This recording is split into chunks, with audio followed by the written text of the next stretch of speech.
Welcome students, welcome to AIR Gurukul. My name is Rohit Shrivastava और इस session में हम लोग relative velocity in one dimension start करेंगे। तो लेट्स बिगिन द सेशन। तो रिलेटिव टर्म हम पहले भी डिस्कस कर चुके हैं इन बेसिक्स ऑफ मोशन, जिसमें हमने ये चर्चा की थी कि रेस्ट और मोशन रिलेटिव टर्म्स होते हैं, राइट? एब्सोल्यूट नहीं होते हैं। किसी फ्रेम ऑफ रेफरेंस के बेसिस पे ये डिसाइड होता है कि कोई ऑब्जेक्ट रेस्ट में होगा या मोशन में होगा। ओके और यहाँ पर फ्रेम ऑफ रेफरेंस को ऑब्जर्वर भी कहा जाता है। ठीक है, तो वही रिलेटिव टर्म दोबारा यूज हो रहा है यहाँ पे, और यहाँ पर रिलेटिव वेलोसिटी में ही नहीं, रिलेटिव एक्सेलरेशन में भी और रिलेटिव डिस्प्लेसमेंट में भी सेम कॉन्सेप्ट रहेगा रिलेटिव मोशन का। ठीक है, तो उसे समझते हैं। अब देखो यहां पर मान लो एक मैन ए है और एक मैन बी है। Man B is the observer here, he is the observer या frame of reference, frame of reference B कहते हैं ऑब्जर्वर को। और ए जो है 10 मीटर पर सेकेंड से राइटवर्ड डायरेक्शन में मूव कर रहा है। ठीक है, तो ऑब्जर्वर बी ए की वेलोसिटी क्या बोलेगा, उसी को कहते हैं velocity of A relative to B, या फिर velocity of A with respect to B, ऐसा बोलेंगे हम लोग। ठीक है, और उसको लिखने का तरीका होता है वीए वेक्टर माइनस वीबी वेक्टर। ठीक है, अब देखो इसको तुम ऐसे भी समझ सकते हो कि अगर तुम किसी गाड़ी में जा रहे हो, व्हीकल में बैठ के, वो किसी स्पीड से जा रही है, वेलोसिटी से जा रही है, और बगल में एक और व्हीकल जा रही है एकदम पैरेलल उसके, और वो भी किसी वेलोसिटी से जा रही है उसी डायरेक्शन में, तो तुम क्या करते हो? जो बंदा उस गाड़ी में बैठा होगा, विंडो से अगर तुम देखो उस सामने वाली गाड़ी में, तो तुम क्या पाओगे कि उसकी वेलोसिटी जितनी ग्राउंड के रेस्पेक्ट में होगी, तुम्हारी गाड़ी की रेस्पेक्ट में या जहां से तुम ऑब्जर्व कर रहे हो वहां से उसकी वेलोसिटी कुछ कम पड़ जाएगी, राइट? तो तुम उसमें क्या कर रहे हो? तो एक्चुअली उसकी वेलोसिटी में से अपनी वेलोसिटी माइनस कर रहे होते हो और फिर बता रहे होते हो कि ये फाइनल वेलोसिटी है। वही कॉन्सेप्ट है रिलेटिव वेलोसिटी का। तो हम लोग VA माइनस VB करते हैं रिलेटिव में। इसको तुम वेक्टर फॉर्म में समझ सकते हो कि अगर मान लो हमने रिजल्टेंट फॉर्मूला निकाला हो, VA, मान लो एक VA वेक्टर है और एक VB वेक्टर है, तो रिजल्टेंट क्या होता था? कुछ इस तरह होता था, if you remember addition law of vectors, triangle law, तो ये रिजल्टेंट होता था, राइट? तो अगर मान लो एक हेड, एरो हेड है VA वेक्टर का, उसके हेड पे टेल हमने लगा दिया VB वेक्टर का, तो VB वेक्टर का जो हेड है उसको अगर अपोजिट डायरेक्शन में एक रिजल्टेंट क्लोज करेगा, तो वो रिजल्टेंट क्या होता था? VA vector plus VB vector होता था ना।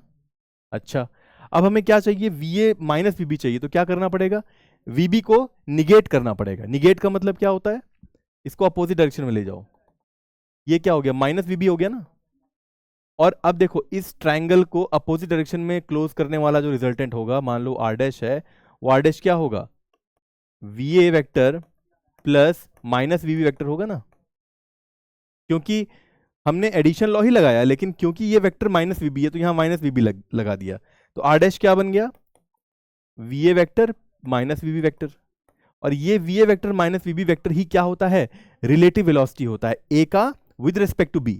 तो उसको लिखने का तरीका होता है V सफिक्स में A with respect to B। जिसके रिस्पेक्ट में निकाल रहे होते हैं या जो ऑब्जर्वर होता है उसे हम बाद में लिखते हैं। यहां पर B ऑब्जर्वर है, तो देखो B को बाद में लिखा गया है, और A का निकालना है तो A पहले लिखा गया है। ठीक है, ओके। अब देखो एक केस समझते हैं जहां पर when B is at rest, अगर मान लो ऑब्जर्वर जो है रेस्ट में है, तो VB की वेलोसिटी कितनी हो जाएगी? 0 हो जाएगी, राइट? और VA की वेलोसिटी देखो कितनी है? 10 meter per second rightward direction में, यानी कि हम लोग लिख सकते हैं VA की velocity 10 i cap, 10 i cap लिख सकते हैं ना। अच्छा, तो अगर VA की वेलोसिटी जो है वो 10 i कैप है, तो VA with respect to B कितना हो गया? VA माइनस VB हो गया ना, राइट? और VA 10 i कैप है और VB 0 है, तो VA भी कितना आ जाएगा? 10 i कैप ही आ जाएगा। ओके, सिमिलरली केस 2 में देखो, when B is moving with 5 meter per second in the rightward direction, यहाँ डायरेक्शन भी दिया हुआ है, तो VB जो है ऑब्जर्वर अब मूव कर रहा है 5 i कैप से, राइट? तो VB कितना है इस टाइम पे? 5 आई कैप है, और वी ए तो हमारा 10 आई कैप है ही। देखो वी ए जो है वो तो 10 आई कैप है ही। तो इस केस में बी क्या बोलेगा कि ए की वेलोसिटी कितनी है, वो निकालना अगर पड़े तो हम लोग कैसे लिखेंगे, V A with respect to B. That means V A vector minus V B vector कितना हो जाएगा, 10 I cap minus 5 I cap, कितना हो गया, 5 आई कैप हो गया। ओके वैसे ही केस 3 देखते हैं, when B is moving with 10 meter per second in the rightward direction. तो यानी वीबी कितना है यहाँ पे, 10 आई कैप है, और वी ए कितना है, वो तो 10 आई कैप है ही। तो वी ए बी कितना आ जाएगा, इस केस में आ जाएगा V A vector minus V B vector, और 10 I cap minus 10 I cap करोगे तो 0 आ जाएगा। थर्ड केस में 0 क्यों आया, अच्छा तुम देखो, अगर वही एग्जाम्पल पे हम जाएं जहां पर हमने चर्चा की थी कि एक गाड़ी में तुम बैठे हो, पैरेलल एक और गाड़ी जा रही है उसी डायरेक्शन में, तो जो बंदा उसमें बैठा हुआ है उसके बारे में तुम्हें बताना हो कि कितनी वेलोसिटी होगी उसकी, तो तुम क्या करते थे, उसकी वेलोसिटी में अपनी वेलोसिटी माइनस कर देते थे, तभी बताते थे रिलेटिव, राइट। तो अभी भी तुमने वही किया, लेकिन अब क्या केस है कि दोनों गाड़ियां सेम वेलोसिटी से आगे बढ़ रही हैं।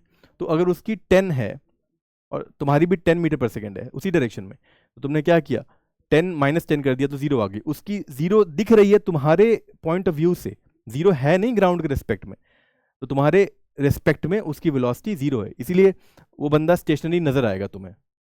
ठीक है, तो आई होप कि रिलेटिव का कॉन्सेप्ट तुम्हें समझ में आया। अब आगे बढ़ते हैं, एक और क्वेश्चन दिया हुआ है, man A is moving with 10 meter per second and man B is moving with 20 meter per second in the rightward direction. ठीक है, तो वी ए कितना हो गया, लिख लो आई जे के कैप में 10 आई कैप, और ये लिख लो 20 आई कैप। तो speed of A as seen by B कितना होगा, ए का बताना है, यानी कि सफिक्स में ए पहले लिखेंगे और बी के रेस्पेक्ट में बताना है, तो बी को बाद में लिखेंगे। क्या हो जाएगा, V A vector minus V B vector, कितना हो गया, वी ए कितना है 10 आई कैप है, माइनस वी बी है 20 आई कैप, तो आ गया माइनस 10 आई कैप। ओके, अब स्पीड ऑफ बी बताना है as seen by A, speed of B बताना है, यानी कि हमें अब बी का निकालना है तो बी को पहले लिखना पड़ेगा, V B with respect to A के पॉइंट ऑफ व्यू से एज सीन बाई ए, तो ए को बाद में लिखना पड़ेगा। तो क्या बन गया, इस बार हो गया V B minus V A vector. अब वी बी वैक्टर कितना है, देखो 20 आई कैप है, माइनस वी ए वैक्टर कितना है 10 आई कैप है, कितना आ गया 10 आई कैप आ गया।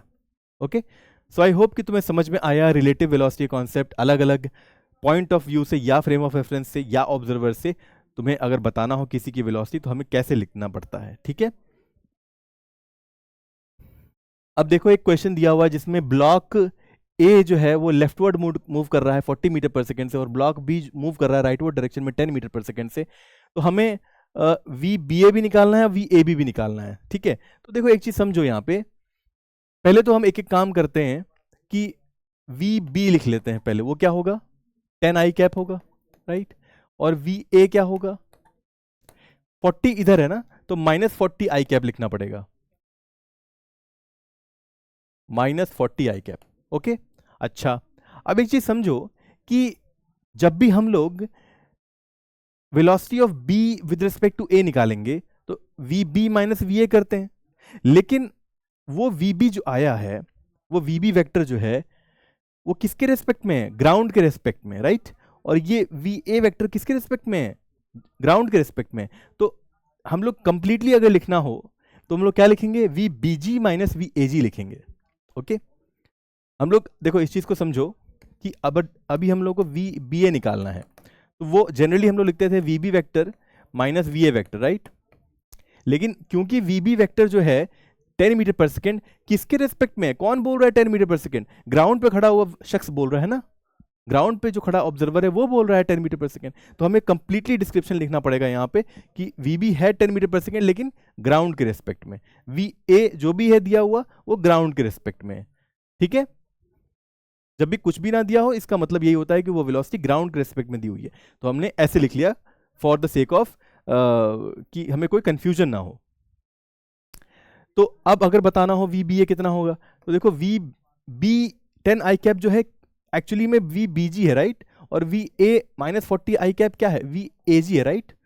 अच्छा, तो वी बी जी कितना हो गया, 10 आई कैप हो गया, माइनस वी ए जी कितना हो गया, अब माइनस साइन लगा ही हुआ है, और वी ए जी का जो ये टर्म है ये उठा के पूरा रखना पड़ेगा यहाँ पे, माइनस 40 आई कैप, तो कितना आ गया 50, दोनों ऐड हो जाएंगे, 50 आई कैप हो गया।